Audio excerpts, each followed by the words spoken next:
Reading God's message, Jeremiah 36. In the 4th year of Jehoiakim, son of Josiah, king of Judah, Jeremiah received this message from God.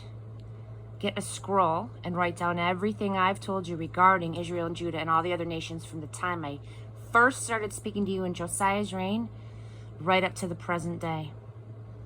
Maybe the community of Judah will finally get it, finally understand the catastrophe that I'm planning for them, and turn back from their bad lives and let me forgive their perversity and their sin.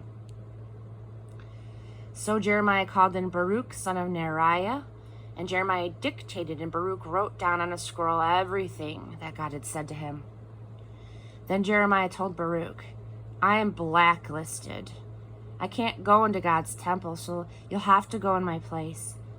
Go into the temple and read everything you've written at my dictation. Wait for a day of fasting when everyone is there to hear you, and make sure that all the people who come from the Judean villages hear you. Maybe, just maybe, they'll start praying and God will hear their prayers. Maybe they'll turn back from their bad lives. This is no light matter. God has certainly let them know how angry he is. Baruch, son of Neriah, did everything Jeremiah the prophet told him to do. In the temple of God, he read the message of God from the scroll.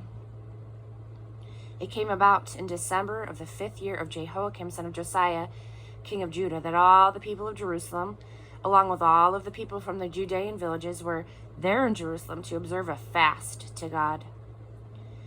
Baruch took the scroll to the temple and read out publicly the words of Jeremiah. He read from the meeting room of Geremiah, son of Shaphan, the Secretary of State, which was in the upper court right next to the new gate of God's temple. Everyone could hear him. The moment Micaiah, the son of Jeremiah, heard what was being read from the scroll, God's message, he went straight to the palace and to the chambers of the Secretary of State, where all the government officials were holding a meeting. Elishama, the secretary, Delaiah, the son of Shemaiah, Elnathan, son of Akbar, Jeremiah, son of Shaphan, and Zedekiah, son of Hananiah, and all the other government officials. Micaiah reported everything that he had heard Baruch read from the scroll as the officials listened. Immediately, they dispatched Jehudi, son of Nathaniah, son of Samaiah, son of Cushi, to Baruch, ordering him, take the scroll that you have read to the people and bring it here. So Baruch went and retrieved the scroll. The official told him, sit down, read it to us, please. Baruch read it. When they heard it all, they were upset. They talked it over. We've got to tell the king all of this.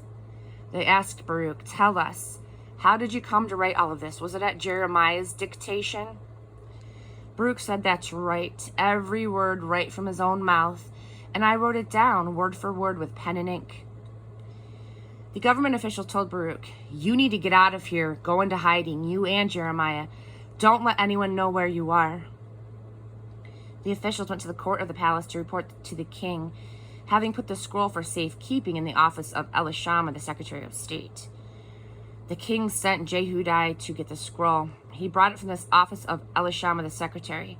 Jehudi then read it to the king and the officials who were in the king's service. It was December. The king was sitting in his winter quarters in front of a charcoal fire. After Jehudi would read 3 or 4 columns, the king would cut them off the scroll with his pocket knife and throw them into the fire.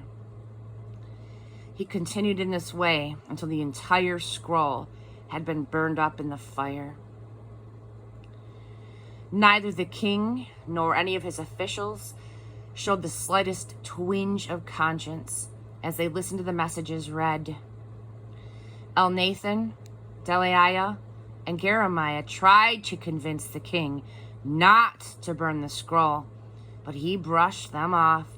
He just plowed ahead and ordered Prince Jeremiel, Seraiah, son of Azriel, and Shelemiah, son of Abdeel, to arrest Jeremiah the prophet and his secretary Baruch, but God had hidden them away.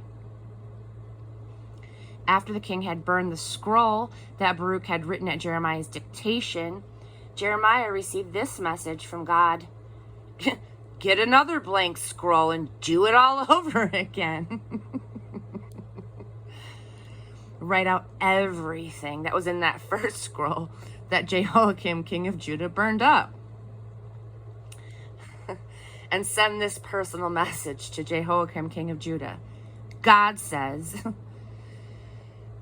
you had the gall to burn this scroll and then the nerve to say, what kind of nonsense is this written here? That the king of Babylon will come and destroy this land and kill everything in it?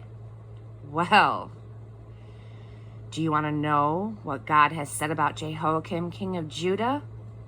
It's this. No descendant of his will ever rule from David's throne. His corpse will be thrown in the street and left unburied, exposed to the hot sun and the freezing night. I will punish him and his children and the officials in his government for their blatant sin. I will let loose on them and everyone in Jerusalem the doomsday disaster of which I warned them, but they spit at. So Jeremiah went and got another scroll and gave it to Baruch, son of Neriah, his secretary. At Jeremiah's dictation, he again wrote down everything that Jehoiakim, king of Judah, had burned in the fire. There were also generous additions, but of the same kind of thing.